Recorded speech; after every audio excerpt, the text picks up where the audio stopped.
Welcome to the Medical Mnemonist Podcast, brought to you by Med School Coach. Each episode, take a journey into the top techniques for medical mnemonics, study skills, board exam tips, and accelerated learning in higher education. Now, here's your host, Chase DiMarco. Welcome back, lifelong learners. I have an interesting topic today. I noticed after the recently posted 7 Habits of Highly Effective Med Students episode, there was a lot of interest in that topic, at least from some of the social media accounts. So I thought I'd do a few more episodes like this over the next coming weeks. And today, one of the topics I want to cover is kind of the distinction between fun and motivation when studying, and how to really increase your motivation.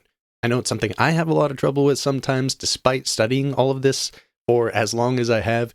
All of the motivation studies I did in my graduate research for the educational psychology degree, and motivation during med school, and now during COVID, it's very difficult. So here are some tips and research for this topic to really increase your motivation and kind of know what we actually mean when we're discussing motivation. But first, I do want to reach out to you, the audience, the listeners, and just kind of ask, how do you like the episodes going on so far? I'd love some advice if you might be interested in coming on the show and explaining some of the tips that you have used from the show that have benefited you, how it's helped you. If you have any guest ideas that might be good to interview, please send them our way. You can send them to medicalmnemonist@gmail.com or hit me up on any social media, either personally at Chase DiMarco on any social media platform, or Find a Rotation, which is also on all social media. So really, when we're discussing how to study and how to stay motivated to study for long periods of time, there are a couple of interesting debates going on as far as, should it be fun or should it be serious? How can we increase motivation? What do we mean by motivation? And I've had some interesting debates on past episodes of this show as well, such as with my friend Anthony Metivier from the Magnetic Memory Method. He's been on a few times, and one of the more recent interviews, he was really saying that fun can be sort of detrimental, I guess, to motivation. That could kind of coincide with an interview we did a long time ago with the late Dr. K. Anders Ericsson on deliberate practice, saying that learning isn't fun. Learning shouldn't be fun. If you're having fun, you're probably not pushing yourself hard enough. And that was part of his theory of deliberate practice, which we've covered several times in past episodes. I love deliberate practice in general, and I don't want to go against anything that he has stated or that his research has demonstrated, and a lot of research can have some parts that contradict each other, or you're looking at different endpoints. So I'm not going to say this is a contradiction, but I do think that there are some interesting ways to add motivation through making it fun, through gamification, for instance, which is another topic we've probably had 6 or 7 episodes on now. Definitely go back and check out some of those episodes if you have not yet. So there are a couple of studies that I would like to cover in today's episode as well, and this is not a literature review. These studies were pretty much Google searched, go to scholarly papers, find some on topics of motivation for medical students, and really pick those that were cited a lot, hoping that those would be some of the more robust studies in order to give a general overview of types of motivation and how to influence it and what the research says. So some of them might not even be US populations, so take those into consideration when listening to these theories and these research papers. And there are a ton of theories out there when it comes to motivation. There's achievement emotions, achievement goals theory, expectation value theory, goal setting, implicit theories, need for achievement, self-affirmation, and tons of others. We're not going to go into the weeds of all of these different theories, but I did find one paper that I thought summed up these many, many theories into a couple of categories very well. And in particular, there are 3 categories that I felt really stood out. So those are regarding competence, regarding value, and then regarding control. And here's what I mean by that. The first one is the beliefs about competence. And this is really the student or learner asking, can I do this? Do I have the ability? Do I have the self-confidence to do this, to do it correctly, or to the degree that is necessary? The second one's regarding value. And that's, do I really want to do this? What's going to happen if I do it? Is it worth my time? And that can play a huge part in your motivation, especially for certain tasks. You might have strong motivation to pass your degree, but very small or very low motivation for this particular assignment that you just don't have much interest in. And the third one is the attribution of control. And this is really the perception that a learner has that certain underlying causes are within their control. They're changeable and they have control over this. And this really helps them to persist in the face of failure, especially. If you think that there's absolutely nothing you can do to change your grade because the teacher's out to get you, or they're telling you to study this material and testing you on this material, well, your motivation's going to go down. You don't see the points in it anymore because it's not under your control. So with those three general categories, there are some interesting studies specifically for medical education as well. And the first one I want to cover is going to delve into the intrinsic versus extrinsic values or motivations. And that's called Factors Associated with Motivation in Medical School, a Path Analysis. What this basically states is there are many, many different factors that play a part in our intrinsic motivation, or that we hold within, without outside value, without outside reward. It's something that we just like to do, that intrinsic, internal nature of it. And then there's extrinsic value, which is usually for some type of reward, whether that be financial, some sort of token, some sort of reward, the degree that you're going for, the grade you're going for. Those are usually going to be extrinsic motivators. And the thing is, a lot of these motivating factors are outside of our control. They're unmanipulable variables, as this research quotes it. And that could be something like age or gender or ethnicity. And these do play a part in our motivation. They influence the way we view certain tasks and our interest in them. And then there are manipulatable variables such as autonomy and competency and relatedness to material. So those are things that we actually can have some control over, or the instructor can give us control over, for instance. Now, the interesting part about this study was when it was looking at the different quantities of these variables and the different qualities of the variables for both intrinsic and extrinsic motivation, it noticed a couple of commonalities, we'll say, a couple of correlations that we should be aware of. So qualities like perseverance, self-regulation, social intelligence, and hope have some strong correlations to classroom behavior. What exactly that means, the research in that paper didn't seem to be incredibly clear. But that classroom behavior is probably associated with some extrinsic or intrinsic motivations, and that could be useful to note. Do you have high hope in what's going on in your classroom or what your goals are? Can you persevere past all of the trials and tribulations that you're going to come across? Definitely good to note these qualities in yourself and maybe think of ways to improve them if you think yours are low. One of the highest extrinsic motivation factors, interestingly, seem to be high school GPA. Why this is exactly is hard to say, but the theory kind of goes along the lines of if you studied really hard in high school, you're going for an extrinsic value. There's probably not a lot of intrinsic value to doing well in high school for most students. So you're going for something that's high achieving. You're trying to go for something that's going to bring you some sort of external reward or credibility. However, for intrinsic motivation, it was very different.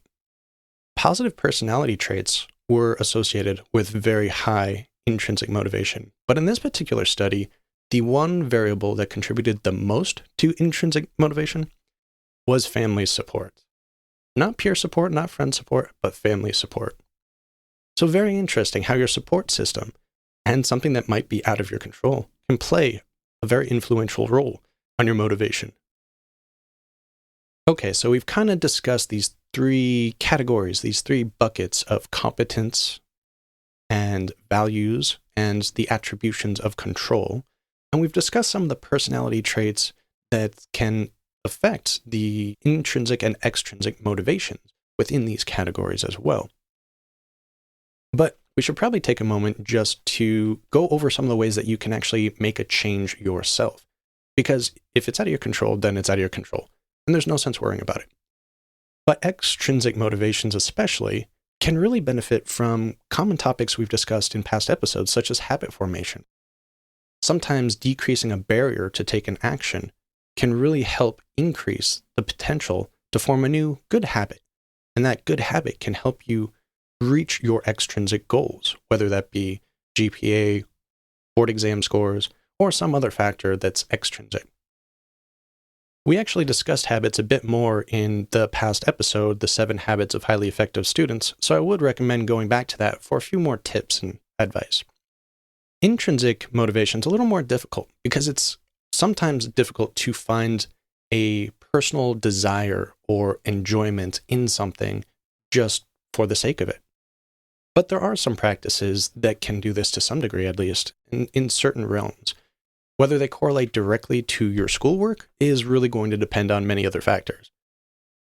But things like self-compassion, gratitude practices, journaling, those can sometimes raise your intrinsic motivation in the aspect that they make you more aware and empathetic and enjoying and really notice value in things that you might not have noticed the value was there before. Now that you notice more value in a person or a topic or a subject or an activity, well, that can help benefit and boost your intrinsic motivation. So I do recommend adding some of these practices to your daily or weekly routine so that you can work to better yourself in many ways. Another study that I came across that I found quite interesting is called The Importance of Students' Motivation for Their Academic Achievement. And basically what this does is it goes over some of the different motivations and how it actually plays a part in their grades, in their academic success in total. And though things like students' IQ and prior grades, as was mentioned in the last study that we talked about, and even past achievements can boost their motivation, they were relatively small in comparison to one other factor. And that factor was self-concept. So it seems like the motivation of students for their academic success can really be influenced heavily by their self-confidence, their abilities, how they perceive their abilities to succeed, to complete this project, to do well on it. And the interesting thing is, this is something that is under our control. Our self-perceptions are completely under our control. We can't affect other people's perceptions of ourselves, but we can affect the perceptions we hold of ourselves. So a little homework for you this week is find out what exactly it is that motivates you, that drives you. Write them down in a journal. Write them somewhere that you can keep yourself honest and assess these factors later because they will change over time. Find a few resources, whether this be workbooks or other podcasts specifically discussing these topics, and explore meditation, gratitude practice, whatever it is that is going to help you become more aware and accepting of your current situation, of yourself, and really change and influence your perceptions of the world around you. I know it sounds a little woo-woo, but there's an amazing amount of research demonstrating just how much we impact ourselves. And the whole aspect of cognitive behavioral therapy is really based on these concepts. So even pick up a book in that and try out some of the different methods and tools that they have in those books. You can definitely find these for free at your local library, possibly your school library. Tons and tons of podcasts about all of these topics. And there are some good workbooks for $10, $15 on Amazon. Sometimes just listening to something is not going to be enough. We actually have to go through the process, go through the workbook ourselves in order to make the change that we need. But all of these different changes are going to influence our academic success. They're going to make us better students, but they're also going to make us better outside of the classroom. So I think these are very good skills to start to develop and continue to develop throughout your life. It's a constant process. We're constantly remodeling how we think, how we act, the friends we have, the scenarios we're in. And every different scenario is going to come with different challenges. So I do recommend putting some of these to use, listening to others that have had issues with this and how they overcame it, generally on podcasts. Go through some actual exercises yourself, just in your spare time, maybe in some break time that you've pre-scheduled. And I think if you put just a little bit of time, once a week even, you're going to notice some benefits and really enjoy the outcome of it. So I hope you'll actually take the time to do so. Well, in future weeks, we're going to have some more episodes on productivity, on efficiency, on planning, and several other topics that really need to be addressed more in the medical sphere because our education system is not always the most efficient. And with the amount of information we have to cover, we need to learn to be more efficient on our own. So I hope you got some value from this episode. I hope it wasn't too woo-woo for you. And if you did like this episode or any past episodes, I would really appreciate any ratings and reviews that you might be willing to give. It's always appreciated. It shows others that there's value in this show. And I like reading them. Makes me feel special. So I hope to see some more of them. And do reach out to me if you would like to come on the show or know anyone that might want to. Again, that's medicalnemonist@gmail.com. Or you can find me, Chase DiMarco, or FreeMedEd on any social media platform. And I'll see you next week. Have you been thinking about one-on-one training and tutoring at a reasonable price? Well, Prospective Doctor is now sponsoring a limited number of free sessions with me each month. To register, you can go to prospectivedoctor.com/chase and register for a free 30-minute coaching session. If you decide that you want to use their MCAT or USMLE tutoring services, you can now use the code CHASE10 to receive 10% off of your first $400 spent. Just enter CHASE10 and get your discount now.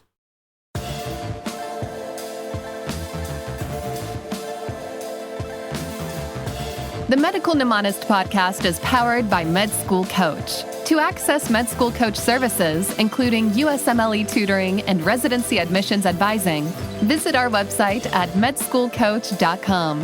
Good luck as you prepare for your board exams, and we hope you tune in again next time.